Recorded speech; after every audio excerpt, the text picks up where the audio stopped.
My project was on wealth and excess in the 1920s and how it relates to Great Gatsby. But in the 1920s, everything was very different because, like, no one was really rich or anything like that. You had to have a certain job type to be wealthy and have a lot of money. In the 1920s, many things were banned. You couldn't buy alcohol, there was no bars, there was nothing. There was something that was called speakeasies, though, where they were secret, hidden underground bars. And a man named Gatsby was a bootlegger. And a bootlegger is someone who would make product that is illegal and sell it.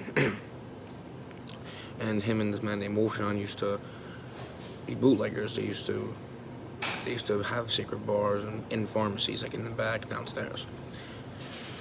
And the only reason they were allowed to do these things was because the chief of the top security people and police officers were there. They were inside. They were all like, they all knew about it. They all had a time and place to be there. So it was different. They got away with a lot of things.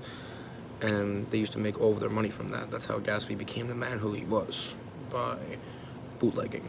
And bootleggers aren't really supposed to be allowed. They're criminals, pretty much, because they are doing something that's wrong. They're not really supposed to be doing that. They're not really necessarily allowed to. But they bend the rules a little bit more just to make their money and make a living off of it. And Gatsby just happened to do that, and he happened to be very good at it because he has a bunch of them in different areas and locations. And he was very good with handling his business and the way he handled it, except for when it came to Daisy, but that's a story for another time. But, yeah, so Gatsby met someone named Nick, who moved right into West Egg, right next to him. And Nick was coming to work on Wall Street. And Gatsby took him out to lunch one day, and he met Wolfshan, and he was in the bar, and he was very confused, and he seemed very, like, on edge about being there, and how they broke the rules, actually. He knew that you weren't supposed to drink, but they all do it anyway. But that's because they all want to. If you tell someone they can't have something, they want to have it more.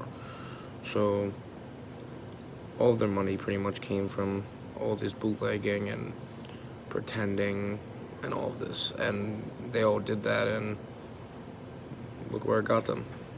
In the end, Gatsby's killed, and he was not there anymore because he caused havoc everywhere.